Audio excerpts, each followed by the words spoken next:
I am so excited to talk to you. How are you? I'm really good. I'm super good. Yeah, Cool. you were amazing. I was so proud of you. Thank you so much for being my special ticket and for allowing me to share your story. What was that night like for you?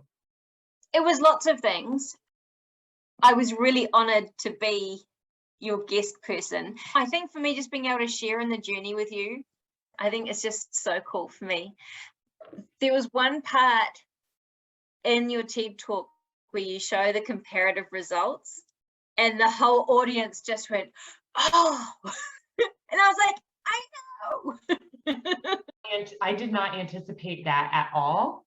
But I could hear an audible gasp when I was like, these are the pre-test results and these are the post-test results. And yeah, it was this. It was so cool. And because everybody around me, they get it. They get how amazing it is. So and at that point, they didn't know you were in the audience. And the lights were so bright that I couldn't find you either. I'm like, and Jackie is with us right now. Yeah. Somewhere. What was it like to watch your own video again? Two main thoughts. The first one is I felt really sorry for that poor woman that was going through that first test. I could see how hard it was for her.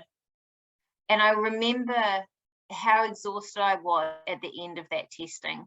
I was so tired because everything was just such hard work. And then I watched the second video and I was like, oh yeah, there I am. But that's not who I am now, because I've moved forward again. The big thing for me is both of those people looked so much older than I do. And yeah, that was really weird. I don't know if that's typical of a person's auditory training journey, but I can see you stepping more and more into your authentic self. It was the first domino to fall for me. I'm really glad you brought this up because I really wanted to talk about it. So the thing with the APD diagnosis and then with the therapy, it did a couple of things. The first thing was that it acknowledged that I wasn't making it up. And it affirmed to me that my intuition was correct, that what I had been experiencing was not normal. And so that was a huge one, because prior to that, I always second guessed myself because I was attention seeking, I was a drama queen, I was these labels, and so I couldn't trust my intuition, I couldn't trust my gut. And that's a dangerous thing for people. Firstly, then having a diagnosis and meeting you broke that first barrier down, and then the therapy started making massive headway for me. Yeah. And then I started hearing lyrics and songs that other people couldn't hear.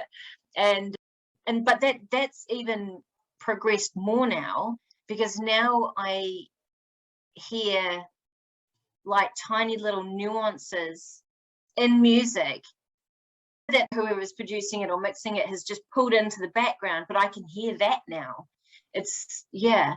So I'm obsessed with music, and I've got really good headphones now so that I can just sit and experience the whole thing.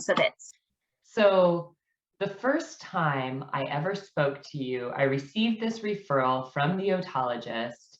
And I said, oh, this is interesting. And he's a really talented otologist, very well respected within New Zealand.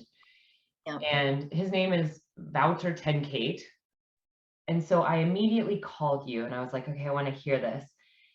And the person on the other end of the line was unlike any client I had spoken to before. You were articulate, and you just, everything about what you had to say told the deeper story behind auditory processing. So you were my first of hundreds of case studies now that I had come in. And it's so funny because that first video of you is literally where I took my webcam and I turned it around on my desktop computer, on my I monitor, remember. to shoot you. And then I audio recorded, and like the audio and the visual didn't even match up. Like I had to pay somebody to try to get those working right together. Like, it's so funny how poor the recording quality was. But then also, while it was happening, I was like, man, I am so glad that I'm able to memorialize where she is at right now.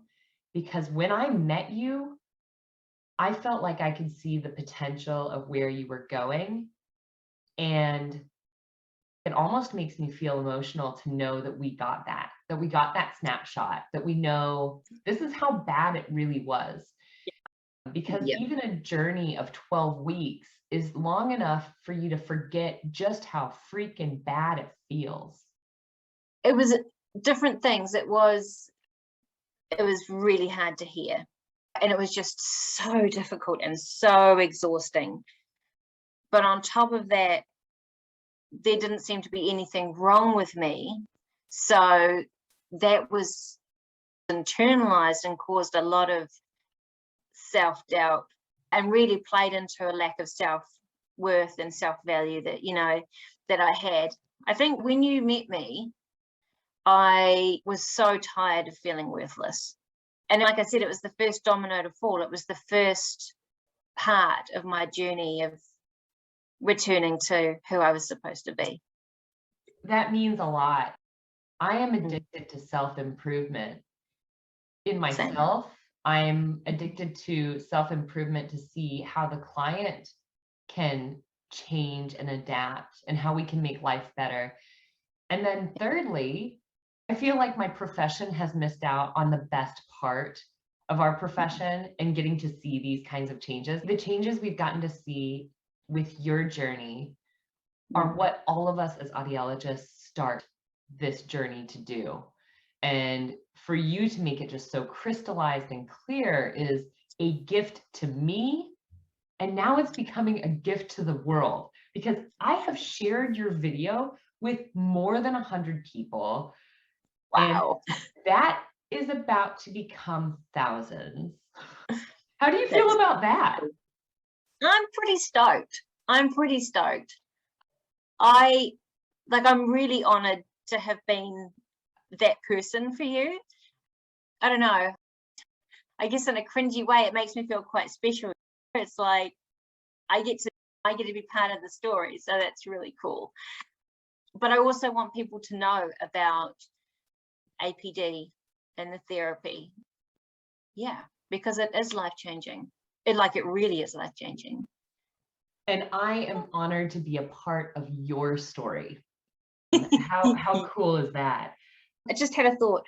So now, hand in hand with the APD, and I'm sure it's probably the same for many people with it, but it often comes with learning disability. So difficulty reading, writing, vocab.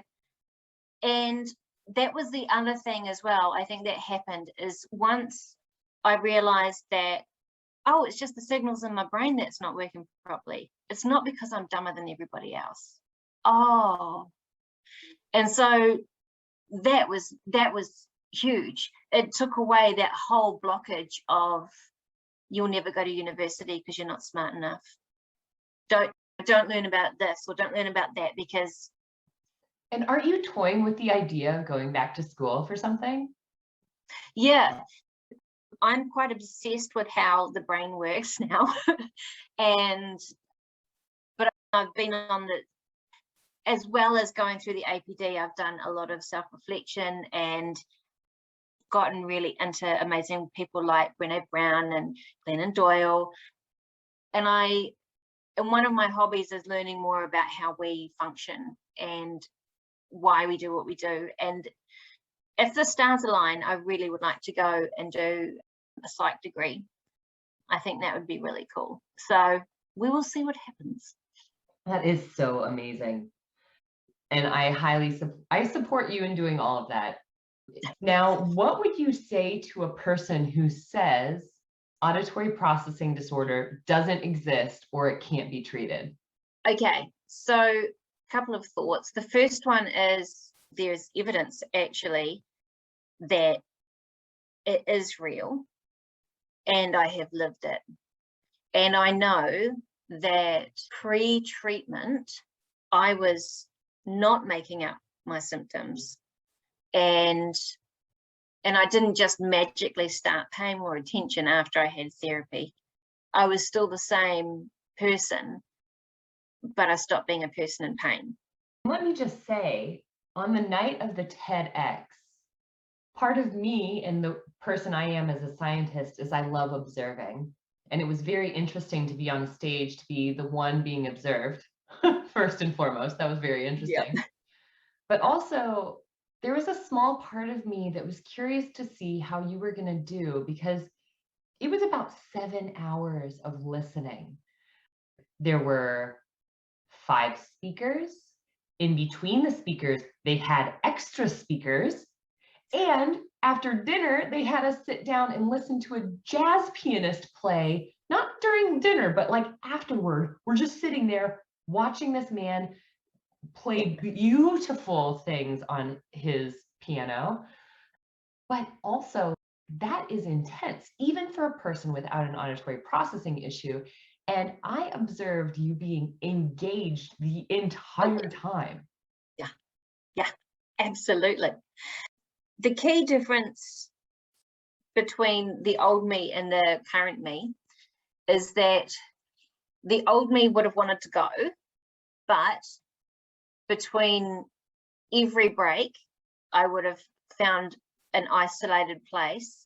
I certainly wouldn't, when we first arrived and we're all sitting in the foyer outside the entrance, I would have gone off down the corridor as far away as I could to just have some peace from the bombardment of noise that made no sense.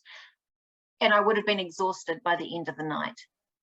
I would have tried to sit as close to the stage as possible. At dinner, I would have wanted to sit near the rear doors so that I could escape, because noise, especially with groups of people, was so overwhelming. And the main thing for me is that background noise would come in so much louder that I couldn't understand what someone next to me at the table would be saying, because it would be like a tidal wave of other background noise. And just trying to hear past it was so exhausting. I have felt the same way too. I always had to be front and center in my lectures if I planned on taking anything away with me from it. Yep. And now I find myself not having to do that. I can sit anywhere in a crowd and I'm going to be able to trust my ears to do their job with my brain.